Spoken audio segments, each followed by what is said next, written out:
Né à Paris d'un père juif polonais immigré, Alter Moïse Goldman, et d'une mère juive allemande, Ruth Ambrun, Jean-Jacques Goldman était le troisième des 4 enfants. Enfant, il a commencé ses études musicales au violon, puis au piano. En 1968, il abandonna ses études de musique classique pour le rock-roll américain ainsi que la musique folk, écoutant les Beatles, Jimi Hendrix ou Aretha Franklin, et mettant l'axe sur la guitare. Il a également obtenu un diplôme en commerce de l'École des hautes études commerciales du Nord, communément appelé EDHEC, à Lille. En 1972, il rencontra Catherine, sa première femme, avec qui il eut 3 enfants. Il fit ses débuts sur la scène musicale française en tant que membre d'un groupe de rock progressif appelé Typhoon, Grand Vent, Typhon en vietnamien, qui sortit son premier album en 1975. Leur première chanson à avoir un succès modéré fut Sister Jane. Après 3 albums en anglais, sur lesquels il chantait et jouait de la guitare ainsi que du violon, Goldman était déterminé à écrire et chanter en français, ce qui le poussa à quitter le groupe. Mark Lombroso a vu son potentiel et a réussi à lui signer un contrat de 5 albums avec Epic Records.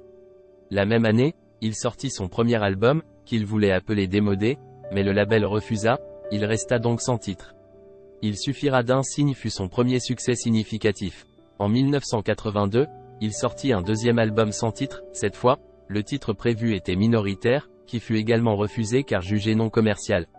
Il comprenait plusieurs hits, Quand la musique est bonne, Comme toi, Au bout de mes rêves, et fut son album phare, avec environ 900 000 exemplaires vendus.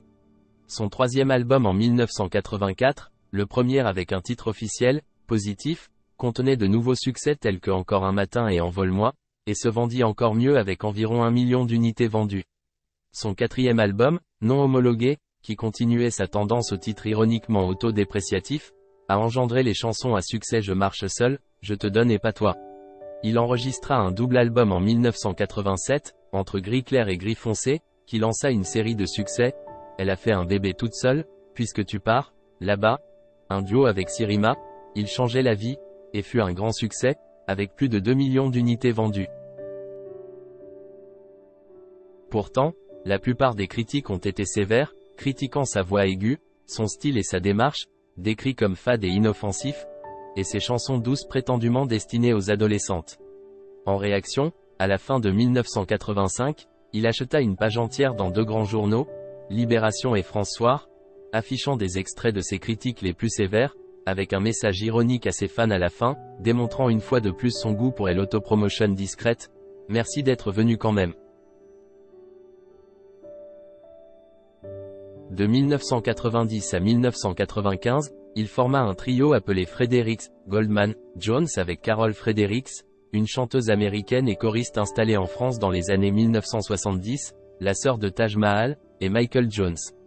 Ensemble, ils enregistrèrent 2 albums studio, Fredericks, Goldman, Jones en 1990 et Rouge en 1993, inspirés de la chute du mur de Berlin et de la fin de l'URSS. La chanson titre mettait en vedette le chœur de l'armée rouge, un album live, du New Morning au Zénith, et sortirent plusieurs singles à succès, tels que Nuit, À nos actes manqués, né en 17 à Leidenstadt, juste après Et tu manques. Plusieurs de ces chansons furent plus tard réenregistrées en anglais, mais ne connurent pas beaucoup de succès en Angleterre ou aux États-Unis.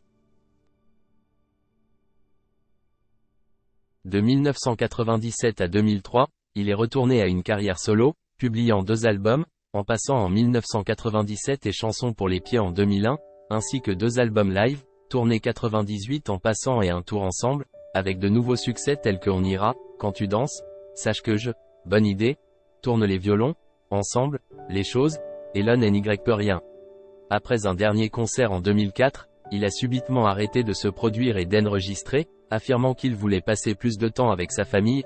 Il s'était remarié en 2001 à une jeune femme qui étudiait alors les mathématiques et a plus tard obtenu un doctorat en mathématiques pures. En 2011, pour mettre fin aux rumeurs d'un éventuel retour, il a publié un court texte démentant tout projet de nouvel album ou tournée dans un avenir prévisible, et reste évasif, largement absent des médias. Il a continué à composer et à produire quelques chansons pour d'autres artistes, parfois prêtant sa voix dans le cadre de collaborations. Par exemple, il a enregistré 4 mots sur un piano avec Patrick Fiori et Christine Ricol en 2007, qui fut un grand succès. Jean-Jacques Goldman a également joué un rôle important dans les actions caritatives françaises depuis le milieu des années 1980, lorsque, en 1985, le célèbre humoriste Coluche lui a demandé d'écrire une chanson pour promouvoir l'initiative qu'il venait de créer, les Restos du Cœur, destinée à fournir de la nourriture aux personnes démunies pendant les mois d'hiver. Goldman a créé et produit la chanson éponyme, supposément écrite, composée en 3 jours, puis avec Coluche, ils ont fait appel à d'autres célébrités françaises, les acteurs Yves Montand, Catherine Deneuve et Nathalie Baye, le footballeur Michel Platini, l'animateur de télévision Michel Drucker, pour l'interpréter en tant que troupe élargie, à la manière de We Are the World, chacun chantant un couplet, ou plutôt récitant, car aucun d'entre eux n'était chanteur professionnel, appelés les Enfoirés. Tout au long de sa carrière, Goldman a fréquemment composé pour d'autres chanteurs, parfois sous des pseudonymes, notamment Johnny Hallyday, et l'album Gang en 1985, parmi ses plus réussis, et Céline Dion. Le 19 novembre 2012, Génération Goldman, un album hommage à Goldman, a été publié sur les labels My Major Company France et M6 Music, avec plusieurs artistes interprétant les chansons de Goldman. Un deuxième volume a suivi en 2013. En décembre 2023, la chanson Pense à nous de Goldman a été présentée sur l'album Destination Paris du violoncelliste Gauthier Capuçon, interprété par les chœurs d'enfants de l'association Orchester à l'école et de la maîtrise de Radio France de Paris et Bondy. De 1975 à 1997, Goldman était marié à Catherine Morlaix, une psychologue. Il s'est remarié en 2001 avec Nathalie Touong-Lagier, une mathématicienne. Il est père de 6 enfants, Caroline, née en 1975, Michael, né en 1979, et Nina, née en 1985, qu'il a eu avec Morlaix, et Maya, née en 2004, Kimi, née en 2005, et Rose, née en 2007, qu'il a eu avec Touong-Lagier. Son fils, Michael Goldman, ainsi que sa fille Naëlle Dominique Marie-Jose Goldman, sont deux des cofondateurs de My Major Company France, un important label de musique financé par les fans. Son frère cadet, Robert Goldman, est également un auteur-compositeur, souvent connu sous le nom de J. Kapler. Son demi-frère, Pierre Goldman, un intellectuel de gauche et criminel condamné, bien que plus tard acquitté, a été assassiné dans des circonstances mystérieuses en 1979 à Paris.